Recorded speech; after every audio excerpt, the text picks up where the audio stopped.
நிலையான புகழுக்குரிய தூய்மை மிகு நற்கருணைக்கு எல்லா காலமும் ஆராதனையும் புகழும் ஆட்சியும் உண்டாக கடவது.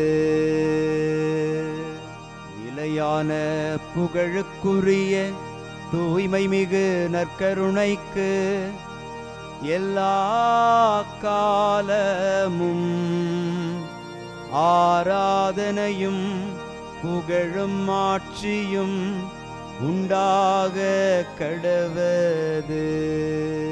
நிலையான புகழுக்குரிய தூய்மை மிகு நற்கருணைக்கு எல்லா காலமும் ஆராதனையும் புகழும் ஆட்சியும் உண்டாக கடவது.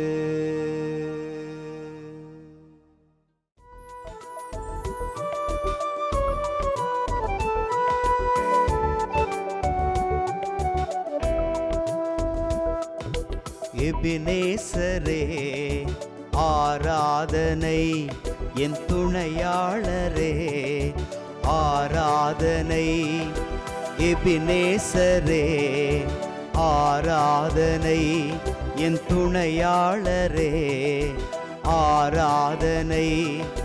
மறப்பேனோ உமது அன்பை, மறப்பேனோ உமது அன்பை. மண்டியிடுவேன் உன் பாதத்திலே, மண்டியிடுவேன் உன் பாதத்திலே.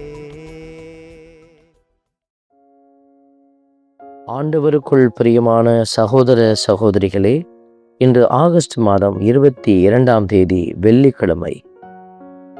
நகோமியும் அவரது மருமகளான மோவாபிய பெண் ரூத்தும் பெத்லெகேம் வந்தனர் என்கிற வார்த்தை வரிகளை ரூத்து நூலிலிருந்து வாசிக்க கேட்கிறோம். இந்த வரிகள் ஒரு மோவாபிய பெண் ரூத்து எப்படி ஒரு குடும்பத்திற்கு சான்று பகர்ந்தார், தன்னுடைய மாமியாரை கடவுளுடைய பிரசன்னத்தில் ஏற்றுக்கொண்டு அவர் வாழ்ந்தார் என்பதையெல்லாம் சிந்திக்க அழைப்பு விடுக்கிற இந்த சிறப்பான வரிகளை இதயத்திலே தாங்கி நாமும் இறையருளை எடுத்து செல்கிற சான்றுகளாக விளங்க மன்றாடி செபிப்போம்.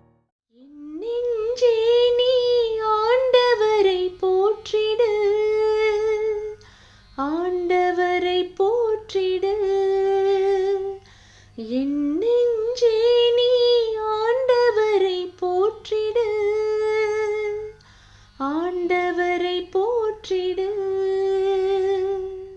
இன்று திருப்பாடல் 146 நமக்கு அருளப்பட்டிருக்கிறது.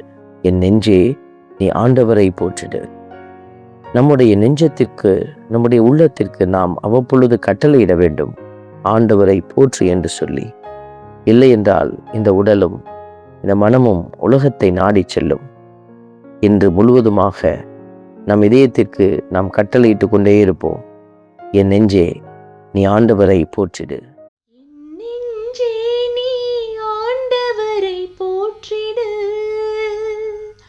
ஆண்டவரை போற்றிடு, என் நெஞ்சே நீ ஆண்டவரை போற்றிடு, ஆண்டவரை போற்றிடு. திருப்பாடலின் வரிகள் நமக்கு உரைப்பது, யாக்கோபின் இறைவனை தம் துணையாக கொண்டிருப்போர் பேறு பெற்றோர். யாக்கோபின் இறைவன் என்று எழுதப்பட்டிருக்கிறபடியாக நாம் யாரோ ஒருவருடைய தேவன் என்று நம்பிவிடக்கூடாது. யாக்கோபு என்கிற அடையாளமே ஆண்டவரால் தெரிந்தெடுக்கப்பட்ட அடையாளம், ஆண்டவரோடு இணைந்து தீமையை எதிர்த்து போராடுகிற அடையாளமாக இருக்கிறது. இந்த அடையாளத்தில் நாமும் பயணிக்க யாக்கோபின் சந்ததியினர் நாங்கள் என்பதை அறிக்கை செய்ய இறை வல்லமையை கேட்டு மன்றாடுவோம்.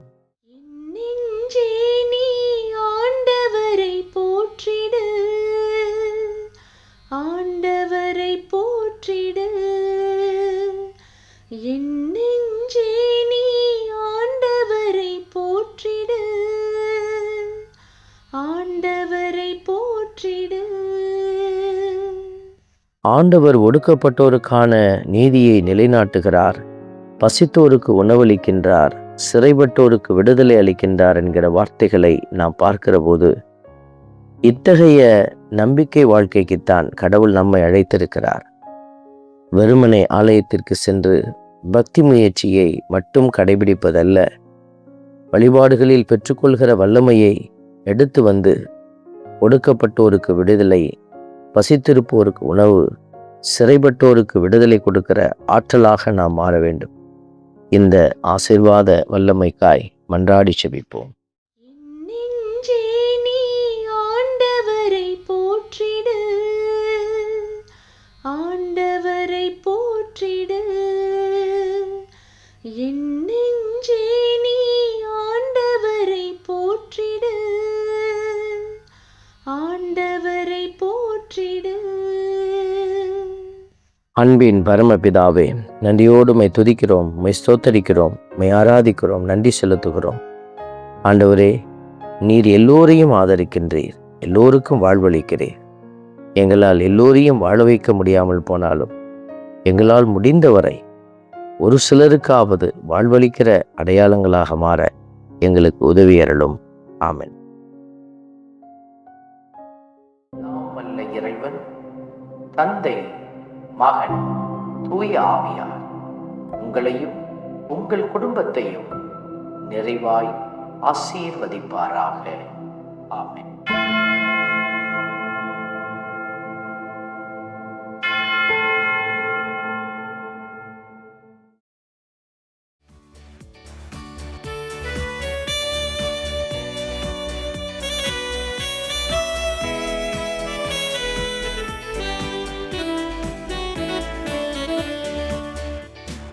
இஸ்ரவேலின் துதிகளுக்குள் என்றும் வாசம் செய்பவரே, உம்மை நம்பி வந்த யாவருக்கும் என்றும் நன்மைகள் செய்பவரே, உம்மை என்றென்றுமே என்றென்றுமே பாடி புகழ்ந்திடுவோம். உம்மை எந்நாளுமே எந்நாளுமே ஆராதனை செய்குவோம். உம்மை என்றென்றுமே என்றென்றுமே பாடி புகழ்ந்திடுவோம். உம்மை எந்நாளுமே எந்நாளுமே ஆராதனை செய்குவோம். ஆராதனை ஆராதனை ஆராதனை உமக்கே. அல்லேலூயா அல்லேலூயா, துதி மகிமை உமக்கே. ஆராதனை ஆராதனை ஆராதனை உமக்கே. அல்லேலூயா அல்லேலூயா, துதி மகிமை